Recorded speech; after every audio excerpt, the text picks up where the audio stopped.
ஜெயராஜ் 24 ஆண்டுகளுக்கு மேலாக விஸ்வானில பணிபுரிந்து கொண்டிருக்கிறார். அவர்தான் இப்ப நமக்கு செய்தி கொடுக்க போறவர். தமிழ்நாட்டில் சமர்ப்பண் பத்திரிக்கை வரவங்களுக்கு தெரியும்.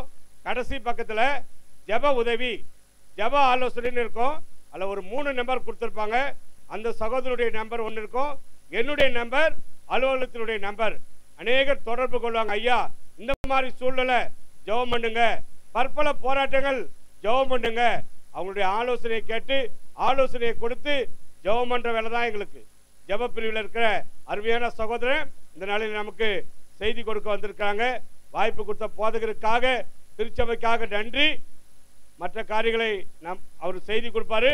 இன்னும் 2 பாட்டு அவங்க பாட இருக்காங்க. அவருடைய சாட்சிகளை ஒரு 5 நிமிடம் மூவருடைய சாட்சியம் நம்ம கேட்க போகிறோம். குஜராத்திலிருந்து 3 ஊழியக்காரங்க மட்டும் இங்க இல்லை. நான் ஏற்கனவே ஒரு முறை சொன்னேன், உலகத்தில் இருக்கிற எல்லா நாட்டு ஊழியக்கார பிள்ளைகளும் விசுவாசிகளும் உங்க ஆலயத்துக்கு வரணும், பாடணும், ஜெபம் பண்ணணும், துதிக்கணும், ஆலோசனை கொடுக்கணும், உங்களை ஆசீர்வதிக்கணும். அப்படிப்பட்ட கிருபைகளை மறைமலை நகர் பகுதியில் உங்க திருச்சபைக்கு ஆண்டவர் சம்பூர்ணமா கொடுப்பாராக. ஆமென். அன்பு பிள்ளைகளுடைய சாட்சிகளை நம்ம கேட்போம். 5 நிமிஷம் அவங்க சாட்சியில சொல்லுவாங்க. அவங்க ஹிந்தியில் பேசுவாங்க. அதை டிரான்ஸ்லேட் பண்ணுறதுக்கு சிமியோன் வரையும் கம்பாவும்.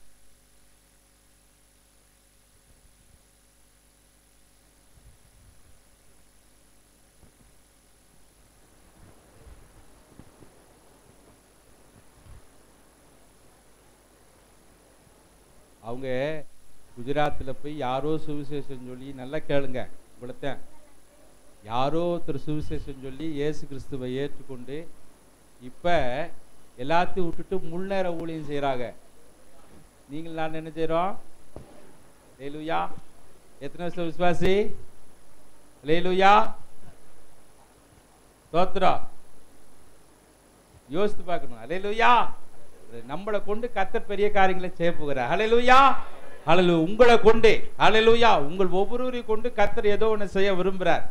எதுக்கு இந்த மிஷனரிகளை அதில் கொண்டு வந்து சாட்சிகள் பகர வைக்கிறோம்னா, நம்ம ஏதோ ரசித்து கேட்டுட்டு போகிறதுக்கு இல்லை. ஹல்லேலூயா. உங்கள் ஒவ்வொருவரையும் குறித்து கர்த்தர் ஒரு நோக்கத்தை வைத்திருக்கிறார். ஹல்லேலூயா. உங்களை கொண்டு கர்த்தர் ஏதோ செய்ய விரும்புகிறார். அதனால இந்த சாட்சிகளை கேட்குது.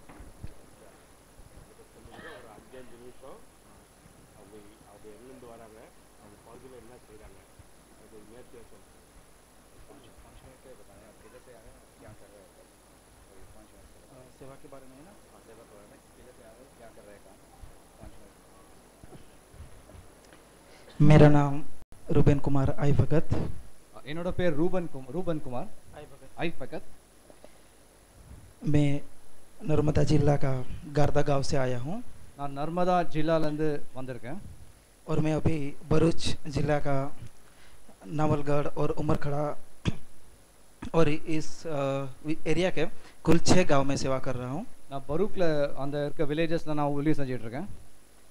मैं जिस एरिया में काम कर रहा हूँ वो एरिया पूरा जंगल एरिया है. நான் எந்த இடத்துல ஊழியம் செய்யணும் அது வந்து காடுன்னு இடம். और इस एरिया के सारे लोग भगत बुआ के पास जाते हैं.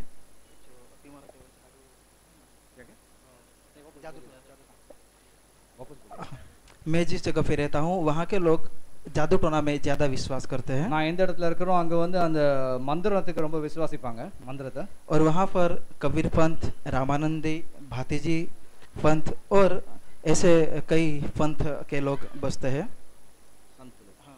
அங்கே வந்து அந்த சந்த் அந்த செயின்ஸ்லாம் இருப்பாங்களே, ஹிந்து அந்த செயின்ஸ்லாம் அங்கே இருக்கிறாங்க அந்த இடத்துல. और जब हम इस गांव में जाते हैं, நாங்கள் இந்த இடத்துல அந்த கிராமத்துக்கு போகும்போது तो कई लोग हमसे मुंह छिपा लेते हैं. हमको देख के मुंह. அப்போ இந்த கிராமத்துக்கு போகும்போது அவங்க மூஞ்ச மறைச்சிக்குவாங்க. இவங்க கிட்ட பார்க்க மாட்டாங்க இவங்கள. और कहते हैं ये यीशु वाले आए. இவங்க இயேசு கிறிஸ்துவோட ஜனங்கள் சொல்லிட்டு இவங்க சொல்லுவாங்க. और लोग அந்த ஜனங்கள் यीशु के बारे में और क्रिश्चियन लोगों के बारे में बहुत ही बुरा बोलते हैं. அவங்க இயேசு கிறிஸ்துவ பற்றியும் கிறிஸ்தவர்களை பற்றியும் ரொம்ப கேவலமாக சொல்லுவாங்க. वो लोग ऐसा बोलते हैं कि क्रिश्चियन लोग खाने में थूकते हैं और बाद में सभी को खिलाते हैं. அந்த கிறிஸ்தவ ஜனங்கள் அந்த சாப்பாட்டுல வந்து துப்பிட்டு அதுக்கப்புறம் எல்லாரையும் கொடுப்பாங்கன்னு சொல்றாங்க. और जब विश्वासी को बपतिस्मा देते हैं அந்த விசுவாசிகளுக்கு ஞானஸ்தானம் கொடுக்கும்போது तब लोग